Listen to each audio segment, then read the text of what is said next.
Sitting next to me today is the all-new BMW X7 xDrive 40i, the entry-level all-wheel drive model of the BMW X7, and this is the LCI version of the latest generation. And today, I'm going to be bringing you a review of BMW's full-size SUV competitor to vehicles like the GLS. I'm Aiden, and you're watching Gaudin X.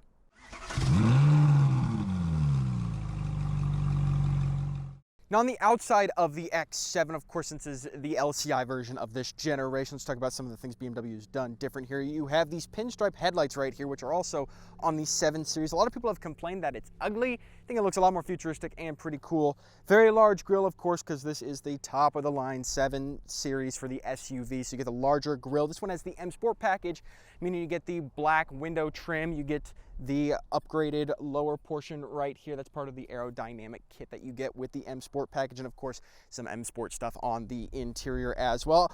Also, this one has these upgraded 22-inch rims, $1,300 for those rims, but they are pretty cool and they're larger than the standard ones you get with the M Sport package.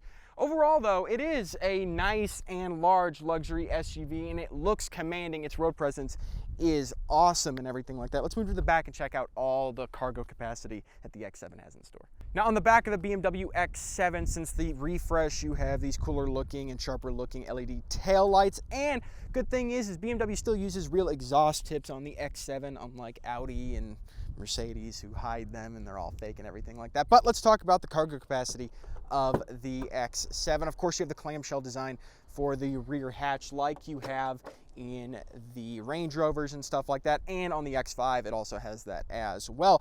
Back here you have 12.8 cubic feet of cargo space behind the third row, 48.6 cubic feet of cargo space behind the second, and 90.4 cubic feet of cargo space behind the first row, so plenty of space for basically anything you want to put in this car. And if you also press this button on the clamshell right here, you can actually lower the air suspension. That way you can get larger items into the rear easier. You also have these electronically folding third row and second row seats if you press these buttons.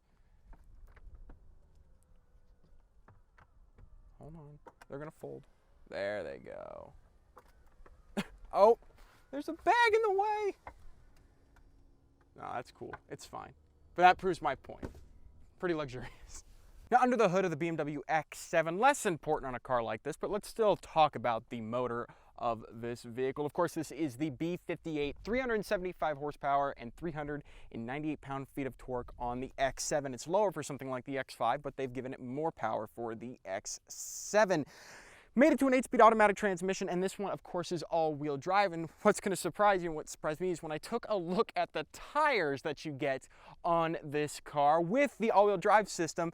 For improved grip, I guess, and this thing does accelerate pretty fast, it has 315s in the rear and 275s up front for a car that only makes 398 pound-feet of torque. I can't imagine this thing spinning off the line that much when you go ahead and use its launch control system, but still, it's not a lot of power for some pretty big tires, but of course, it's still a healthy power number, healthy engine, great motor and everything like that, and of course, it is smooth as butter when you drive it. Inside of the BMW X7, let's talk about the materials first in here and these seats. This is the Sensafin leather, and I hate Sensatec, but Sensafin is nice, and these seats are ridiculously comfortable, even though it's this synthetic stuff. This is really, really soft, and it is super, super comfortable. This one also has the Sensatec leather on the dashboard, which is nice and soft as the stitching that goes across on the door panel as well, and on the armrest. This one has the heated surfaces as well, and a heated steering wheel, and it is this M Sport steering wheel, which is really, really nice. Technology in here, you have these massive screens that span the dashboard. These are new since 2023, 2024. They look great. iDrive 8 is, of course, a great operating system, and Apple CarPlay and Android Auto on this system look amazing. It's really, really cool. Down here in the center control stack, they removed the normal shifter. Now you have this little thing that you push forward and backward. It is cleaner looking, but I can see how it might bother some car enthusiasts out there. Around that, you also have your drive mode selector, Sport, Comfort, Eco, and some other familiar looking things. Now, you also have an air suspension switch, which allows you to change the air suspension settings. I'm going to set it to its second height. It's at its lowest right now since I lowered it before. And it's not letting me do it with the door open. Good job, BMW. That makes sense. Anyways, yes, you could change the air suspension level using that selector right there. This one also has a wireless charger, some storage down here next to its cup holders. If you get the executive package, you can get the heated and cooled cup holders in this car. Super cool and really, really nice. This one also has the option to get massage seats. This one just doesn't have it. As for storage in here, really good size center console, and you have a USB Type-C in there. Glove box is a nice size as well. This one also has the genuine wood inlays. I don't remember exactly what it's called. I think it's anthracite brown poplar matte wood inlay or something that they call it. Some crazy name, just like they do with the colors on the outside of the car. You have this X7 design with these arrows, these chevrons that point either direction for the ambient lighting that also light up. They're really cool. And this whole new dash design that they got going on with this little crystal look with the design behind it. It's cool. This is also where you change the direction of your vents. And honestly, the vents, they do look a little overcomplicated, but I like how you have this little knob instead of turning an entire vent, because these are so much easier to aim to where your face is rather than the ones that they had before. Really, really nice. This one also has the anthracite headliner and the anthracite around the sun visors, which is really nice, and it adds a lot of luxurious feelings to this car. It's so nice. I'm so surprised that the X7 is really this nice of a vehicle. This one unfortunately doesn't have the upgraded sound system. You can get at least the Harman Kardon in here if you really want, but this one has the bass. And in my mind, an X7 should at least be getting the Harman Kardon system. It kind of feels cheap that BMW didn't throw that in here, which is a little annoying. But this one also has the heads-up display, really high quality, just like iDrive 8. And of course, it's been changed since iDrive 7, so it's got a lot more graphics and colors and everything that they got going on in there. But still really cool. But we should definitely check out the back and see how that's going. Now, the front might be nice for the front passenger and the driver, but the rear is just as great. Of course, these seats are still comfortable back here. Nice materials everywhere, more ambient lighting. Connectivity back here, 2 USB Type-C ports down in the center control stack back here, a 12-volt socket, and then another USB Type-C on the back of either of the front seats, which is nice. Back here you have dual zone climate control with single fan zone control, heated seats, and an auto mode just in case you want to use that. Cup holders down there, and some nice back seat storage just in case you're interested in that. And these seats are also electronically moving. All right, now in the back third row of the X7, as far as knee room goes, I'm not very impressed. Of course, this seat is sat back quite far, but knee room is not great. You definitely get more room in something like a Chevy Tahoe, but back here is nicer than the GLS 450 we reviewed. Of course, each side gets a USB Type-C, and of course you have an anchor point right there just in case you want to install a baby seat or something like that. More ambient lighting back here, more of this Sensafin material everywhere back here, and of course they have a cup holder, and back here the seats are even heated, and the third row has its own fan zone and its own sunroof right here, which is, I don't know what to say about these German high-end SUVs like this, because no other car I've ever been in has this crazy of stuff. A heated third row to me is just insanely ridiculous because you're rarely fitting passengers back here at all. And of course you have switches on the door sill right there that can move the second row and the first row up electronically. We didn't know it did the first row until we actually pressed them, and we were very surprised that it did that. But yeah, back here is still nice, and I wouldn't have any guilty feelings of shoving people back here because it's just as nice as the second row is. Driving the BMW X7, let's get it off of this dirt pad we were on here. This does a really good job of using the suspension to soak up a lot of the bumps, but what I've noticed is some of them can be extremely harsh, and the X7 is not good at doing that. Maybe the Alpina B7 is a little different, but for the most part, it does well with the bumps, just the big ones. It can feel a little harsh, but when you're actually going, it feels so effortless, and the SUV is so large, you feel like you're just commanding the road. And it's so smooth. The transmission, they've tuned it to be really smooth. The additional power you get out of the B58 compared to something like an X5 is nice, especially with that additional torque, which helps getting off the line or from a stoplight smoothly. Makes it even easier. You don't have to dive more into that pedal. You barely tap the pedal and the thing starts moving. But the driving experience overall is really nice. The steering is really light in comfort mode, and I've not done sport mode yet, but we'll do that in a second.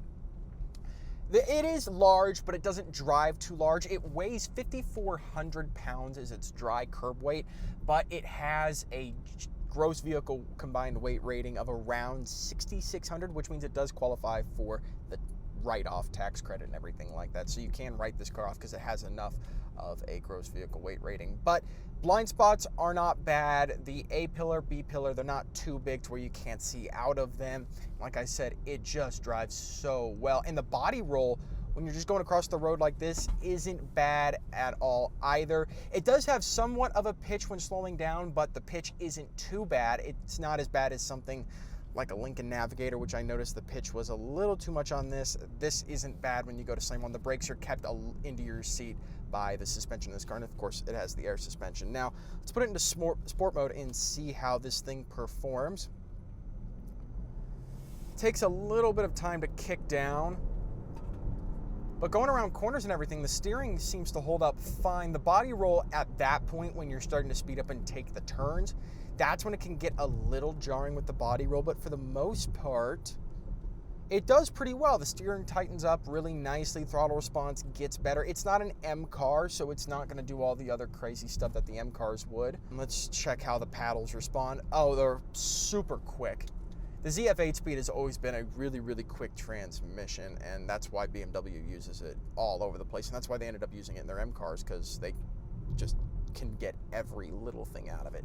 As for gas mileage, we're averaging around 25 miles per gallon, which is really healthy for an SUV of this size. It gets around 500 total miles in the city and around 600 on the highway. So if you're looking for a car to do road trips and you don't want to be in some basic car, yeah, the X7 can definitely do something like that. And with all the luxury features in the back and in the driver's seat, having the heated and ventilated seats, and if you choose to get the massaging option, yeah, this is a perfect car for doing something like cross-country road tripping. The X7 just has that ability to impress you with its luxury. And with the B58 being as reliable as it is, you know, it's pretty impressive that you can get a car like this from BMW, because 10 years ago you'd be worried about the reliability. But with the B58, especially with this only having 12,000 miles on it and being relatively new, the B58 has proven to stand up over time, except for the people who would take their 340s and shove them full of power. Then of course it's not going to be reliable. But when you leave them stock, it's nice. And like I said, the extra power that BMW gives you from the B58 for the X7 compared to something like the X5 is really nice. 375 horsepower isn't too much of a difference, but the 398 pound-feet of torque goes a long way in making this vehicle feel a lot smoother, especially when you start to actually drive it. But yeah, the body roll could use some work. The pitch is nice. It goes over the bumps really nicely. And like I said, these seats are ridiculously comfortable. This one has the increased speed limiter as well, just in case you want to take your BMW X7 to a drag strip and do a half-mile test to see how fast you can get it to go. I don't recommend doing it, but you know, why not? Some people like to do it. And of course, this is the B58, so if you wanted to tune the crap out of your X7, you can do that as well. But overall, the driving experience of this car is phenomenal, and I recommend anyone to actually go ahead and drive one of these and see what I mean, because BMW has done a great job at making sure that you're very insulated from the road and that the driving experience is as smooth and soft as possible. Now, as you all know, we did a Mercedes-Benz GLS review not too long ago, and it was also the base model all-wheel drive entry-level version of that car. But I'm going to tell you this, I would so much rather have this one. BMW lately, especially after the LCI of many of their vehicles, has upgraded their technology and taken it to a whole nother level. And just like the 7 Series, the X7 exudes luxury at every single possible point. So yes, I love this car, and I think it is so worth the $82,000 price tag that this thing commands. If you guys like the video, make sure to hit that like button down below, and if you want to see more from us, make sure you subscribe, and I'll see you all in the next video.